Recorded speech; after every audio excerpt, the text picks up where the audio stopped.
దుఃఖానికి అంతముందా? మనస్సులో రెండు ప్రధాన కదలికలను మనం గమనించవచ్చు. అవి ఆనందము, దుఃఖము. ఒకదానిని పొందటానికి, పొందినది నిలబెట్టుకోవటానికి, మరోదాన్ని చేరనీయకుండా నిగ్రహించడానికి, అది కలిగితే దాన్ని పారద్రోలడానికి చేసే ప్రయత్నం ఉంటుంది. ఒకటి ఇష్టం, రెండోది అయిష్టం.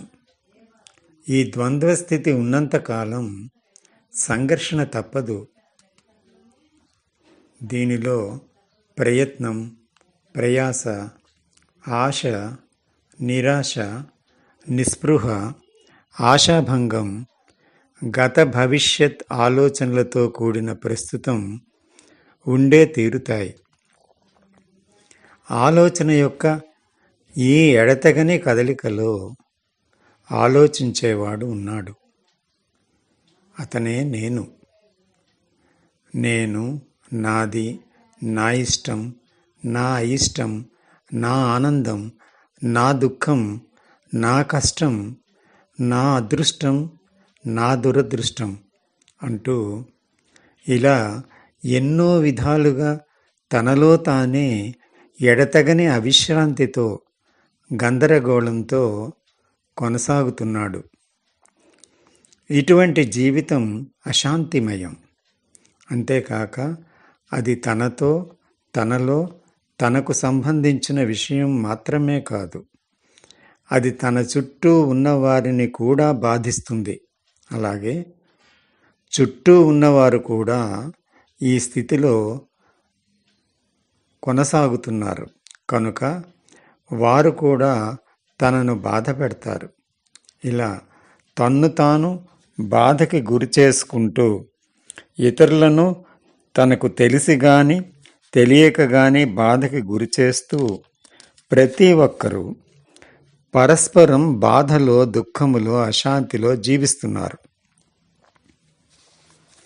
తను కోరినది తనకు దక్కాలని, తనకు ఇష్టం లేనిది తన జీవితంలో జరగనే కూడదని మానవుడు ఎన్నో దైవాలను ప్రార్థిస్తున్నాడు.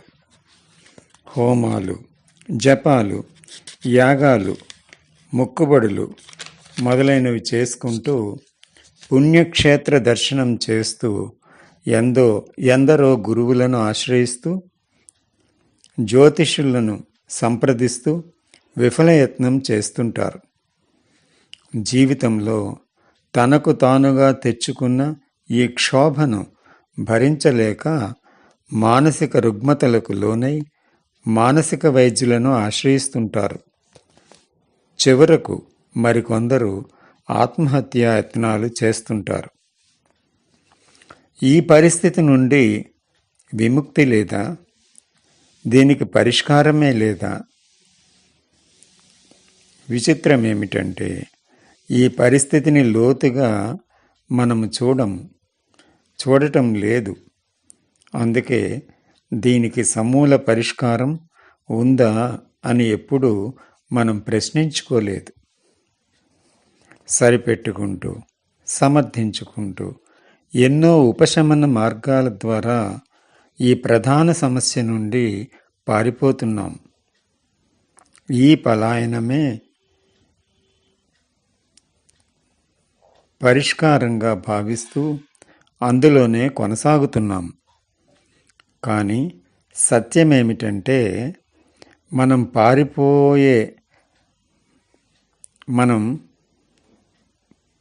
పారిపోయే కొలది సమస్య మరింత తీవ్రమవుతుంది.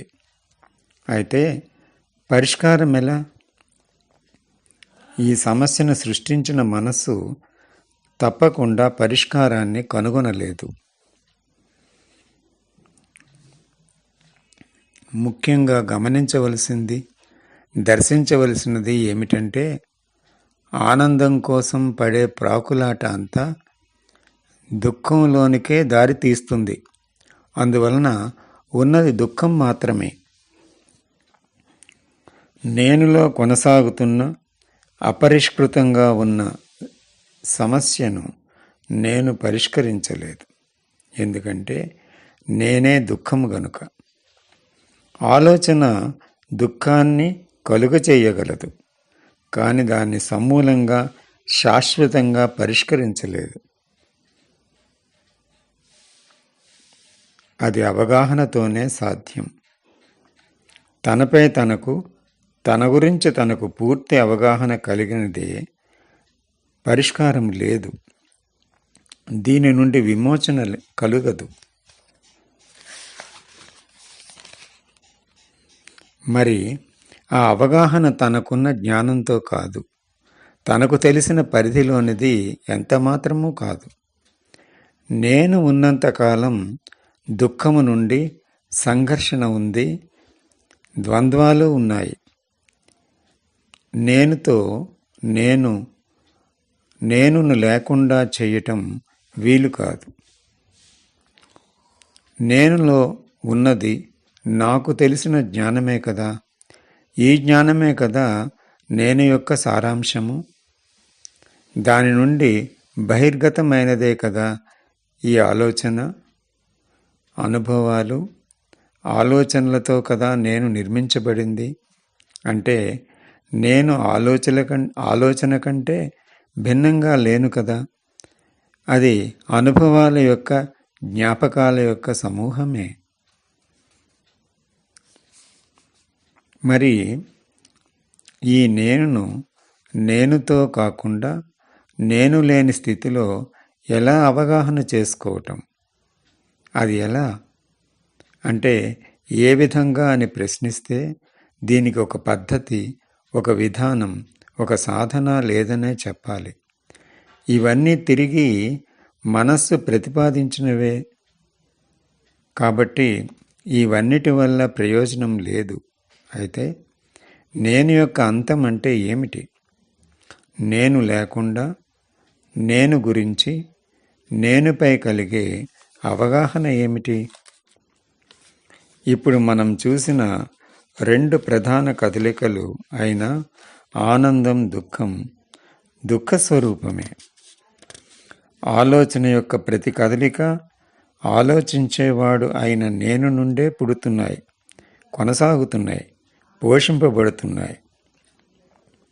నేను తన నుండి పుట్టిన ఈ ఆలోచనలు తనకన్నా భిన్నమైనవని అనుకుంటూ వాటిని అణిచివేయటానికి, లేక సమర్థించడానికి, లేక వాటిని మార్చడానికి, వాటిని అంతమొందించటానికి చేస్తున్న ప్రయత్నం వలన అవి మరింత బలపడుతూ వస్తున్నాయి. నేను ఆ ప్రయత్నంలో మరింత బలపడుతుంది. అయితే ఈ ఆలోచనలను నేను లేకుండా, అంటే ఆలోచించేవాడు లేకుండా ఎలా చూడగలం? ఇప్పుడు చూడండి, నేనుతో చూసినప్పుడు ఏం జరుగుతుందో. అది ఆలోచనలను గమనించినప్పుడు అవి తనకన్నా వేరుగా చూస్తూ ఇది మంచి ఆలోచన, ఇది చెడ్డది, ఇది ఉండకూడదు, ఇది ఉండాలి అని ఒక చోట ఖండిస్తుంది, మరో చోట సమర్థిస్తుంది. ఎందుకు మంచిదో ఎందుకు చెడ్డదో విశ్లేషిస్తుంది, ఎన్నో తీర్మానాలు చేస్తుంది. అందువల్ల ఆలోచనలను గమనించేటప్పుడు మంచి చెడు అని దాని ఉండాలి, ఉండకూడదు, ఇది ఉండాలి, ఇది ఉండకూడదు అని కానీ, ఖండించడం, సమర్థించటం కానీ, ఒప్పుకోవడం, తిరస్కరించటం కానీ, విశ్లేషించడం, నిర్ధారణకు రావటం, తీర్మానించటం కానీ ఇవేవీ చేయకుండా కదులుతున్న ఆలోచనలపై ఏ ప్రమేయము లేకుండా ఆ ఆలోచనలపై అలాగే ఉదాసీనంగా, ప్రమేయరహితంగా, ప్రయత్నరహితంగా ఎరుకతో గమనిస్తున్నప్పుడు అక్కడ నేను ఉందా? ఎందుకంటే నేనే ఖండిస్తుంది, నేనే సమర్థిస్తుంది, నేనే తీర్మానిస్తుంది, నేనే మంచి చెడ్డలను ఎంచుతుంది, విశ్లేషిస్తుంది. మరి ఇవన్నీ ఆ చూడటంలో లేనప్పుడు నేను అక్కడ లేదు కదా. అయితే ఆ చూపు ఎక్కడ నుండి జరుగుతుంది? నేను యొక్క ప్రమేయమే లేని ఉదాసీనమైన ఎరుకలో జరుగుతుంది. అందువల్ల ఈ సంపూర్ణ దర్శనంలోనే నేను యొక్క ఆలోచన యొక్క పోకడలన్నీ క్షుణ్ణంగా ఉన్నది ఉన్నట్లుగా అవగాహన అవుతాయి. ఎందుకంటే ఉన్నదైన ఆ దుఃఖం యొక్క మూలాన్ని ఈ చూపు తాకుతుంది. అక్కడ అప్పుడు ఆ ఉన్నది తనలో అంతర్గతంగా ఉన్న విషయాన్నంతటినీ బహిరంగపరుస్తుంది. అక్కడ దాని గురించి వివరించేవారు ఎవరూ లేరు. అందువల్ల దాని స్వరూప స్వభావాలు ఉన్నవి ఉన్నట్లు వెల్లడి అవుతాయి. అప్పుడు నేను పూర్తిగా అవగాహన అవుతుంది. ఈ దర్శనంలోనే నేనుపై సమగ్ర సంపూర్ణ అవగాహన సంభవిస్తుంది. అప్పుడే నేను యొక్క పరిధి నుండి దాటి వెళ్ళటం జరుగుతుంది. నేను నుండి విమోచన కలుగుతుంది. అప్పుడు కలిగేదే స్వేచ్ఛ. అప్పుడు కలిగేదే అఖండ జ్ఞానం. ప్రజ్ఞ అప్పుడు ఈ అఖండ జ్ఞానమే. అదే జీవితాన్ని నడిపిస్తుంది. అక్కడే ఎడతెగని శాంతి ఆనందాలు ఉదయిస్తాయి.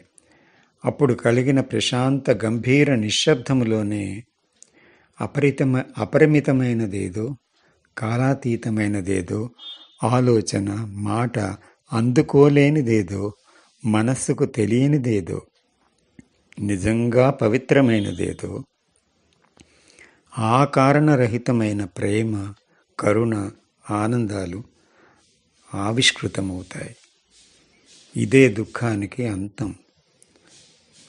దుఃఖం యొక్క అంతమే ఆనందం యొక్క ఆరంభం. అజ్ఞానం యొక్క అంతమే జ్ఞానారంభం.